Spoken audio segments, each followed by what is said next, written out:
அனைவருக்கும் வணக்கம். இந்த பதிவில் வராகியம்மன் பிரம்மமுகூர்த்த பூஜை 3வது நாள் எப்படி எளிமையான முறையில் தீபம் ஏற்றி வைத்தேன் அப்படிங்கிறத இந்த பதிவில் பார்க்க போகிறோம்.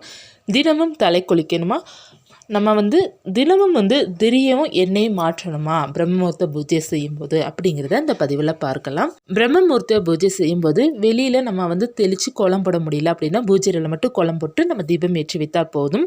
பூஜையில் கோலம் போட்டு 5 அகல் விளக்கு ஏற்றி வைத்து வராகியனை நினைத்து பிரார்த்தனை செய்து வழிபாடு செய்யும்போது சகல செல்வமும் நமக்கு சேரும். நெய்வேத்தியமாக கேரட்டும் மாதுளம்பழம் நெல்லிக்கனி நான் வச்சுருக்கிறேன்.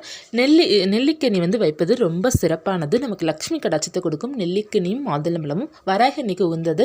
கிழங்கு வகையில் இந்த கேரட்டு, பீட்ரூட்டு, அப்புறம் உருளைக்கிழங்கு, சர்க்கரை வள்ளிக்கிழங்கு, இது தினமும் ஒன்று ஏதாவது ஒன்று வைப்பது ரொம்ப சிறப்பாக இருக்கும். அதற்கப்புறம் நம்ம முக்கியமாக என்ன பார்க்க போகிறோம் அப்படின்னா, தீபத்தில் நான் மருதாணி இலை தீபம் ஏற்றி வைத்திருந்தேன். ஏன்னா மருதாணி இலை தீபம் ஏற்றுவது ரொம்ப சிறப்பாக இருக்கும். கிடைச்சது அப்படின்னு நீங்கள் ஏற்றிக்கோங்க, அப்படி இல்லைன்னா விளக்கு மட்டும் நீங்கள் ஏற்றி வைத்து. பிரம்ம முகூர்த்த தீபம் ஏற்றும்போது அந்த எண்ணெயை தினமும் மாற்றணுமா அப்படின்னா, நீங்கள் அதுவாக குளிரவும் விடலாம், அப்படி இல்லைன்னா நீங்கள் குளிர வைத்து கொள்ளலாம். இந்த ரெண்டுமே நீங்கள் செய்து கொள்ளலாம். நான் எப்போதுமே குளிர நான் வச்சிருவேன். நம்ம குளிர வைப்பதே மிக மிக சிறப்பு. தானாகவும் பிரம்மமுகூர்த்த விளக்கு குளிரலாம். இரண்டுமே ஓகே தான். ஒருவேளை நீங்கள் குளிர வச்சிங்க அப்படின்னா அந்த எண்ணெய் கொஞ்சம் மிச்சம் இருக்கும் பார்த்தீங்களா, அதை பார்த்தீங்கன்னா தினமும் மாற்றணும் அப்படிங்கிறது இல்லை. 2 நாளுக்கு ஒருக்கா மாற்றிக்கொள்ளலாம். அப்படி இல்லை அப்படின்னா 3 நாளைக்கு ஒருக்க கூட மாற்றலாம்.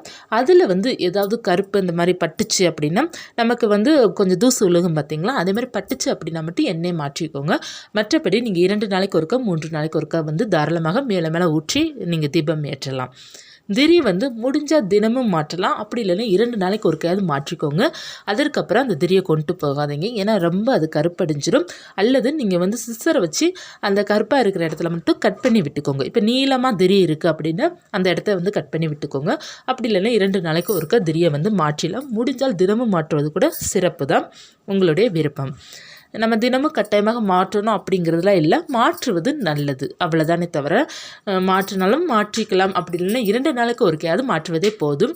3, 4, 5 நாட்கள் அப்படிங்கிற நாள் கணக்கிலேயே நீங்கள் அந்த திரியில் தீபம் ஏற்றாதீங்க. அதை கட் பண்ணி கூட நீங்கள் விட்டுக்கலாம். ரொம்ப நல்லது. இந்த மாதிரி ஏற்றுவதாக ரொம்ப சிறப்பாக இருக்கும். பிரம்ம முகூர்த்த பூஜை செய்யும்போது தினமும் தலை குளிக்கணுமான கட்டாயம் கிடையாது. உங்களுக்கு தலை குளிச்சு ஆகணும் அப்படிங்கிறது இருந்துச்சு அப்படின்னா தலை குளிச்சுக்கோங்க. அப்படி இல்லைன்னா மேலுக்கு மட்டும் நீங்கள் உடம்புக்கு மட்டும் குளிச்சுட்டு தீபம் ஏற்றிக்கோங்க. வராகி எண்ணெய் பிரம்ம முகூர்த்த பூஜை நம்ம செய்யும்போது ரொம்ப சுத்தபத்தமாக செய்கிறது ரொம்ப விசேஷமாக இருக்கும். அதனால் தலை குளிப்பது ரொம்ப நல்லது. கணவன் மனைவி ஒற்றுமையாக இருக்கும்போது நீங்கள் மறுநாள் காலையில் தலை குளிச்சுட்டு தீபம் ஏற்றுவது ரொம்ப விசேஷமாக இருக்கும். ஒருவேளை உங்களுக்கு உடம்புக்கு சேரலை, அந்த நீரானது தலை கோர்த்துக்கும் தினமும் தலை குளிச்சா அப்படி இருப்பவர்கள் மட்டும் நீங்கள் தலையில் மஞ்சள் நீரை தெளிச்சுட்டு நீங்கள் விளக்கேற்றி வச்சுக்கோங்க. எந்த தவறும் கிடையாது. நமக்கு உடம்பு ஒத்துக்காதவங்க இந்த மாதிரி செய்கிறதுனால எந்த குத்தமும் கிடையாது, எந்த தவறும் கிடையாது. ஆரோக்கியமாக இருப்பவர்கள் மட்டும் நீங்கள் தலை குளிக்கிறது நல்லது. மற்றபடி நீங்கள் மற்ற நாள் எல்லாமே பார்த்தீங்க அப்படின்னா உடம்புக்கு மட்டும் நீங்கள் குளித்து கொள்ளலாம். குளித்து நீங்கள் தீபம் ஏற்றிக்கொள்ளலாம். அதற்கப்புறம் நான்வெஜ் சமைச்சா மட்டும் நீங்கள் மறுநாள் அல்லது மறுநாளோ அல்லது சாயங்காலமோ நீங்கள் தலை குளிச்சுட்டு நீங்கள் மறுநாள் தீபம் ஏற்றுவது ரொம்ப சிறப்பாக இருக்கும். பிரம்ம முகூர்த்த பூஜை செய்வதால் நமக்கு ஏகப்பட்ட நன்மைகள் இருக்குது. வேண்டுதல் நிறைவேறும். நிச்சயமாக மன அமைதி கிடைக்கும், மன சந்தோஷம் கிடைக்கும், தெளிவாக முடிவு எடுக்க முடியும். ஒரு அமைதியான சூழல் நம்ம மனசில் நிச்சயமாக இருக்கும். உங்களால் முடிந்தால் கட்டாயமாக செய்து பாருங்கள். 48 நாள் முடியாட்டால் கூட ஒரு 11 நாள், 7 நாள், 5 நாள் அப்படிங்கிற கணக்கில் முதல்ல செய்து பாருங்கள்.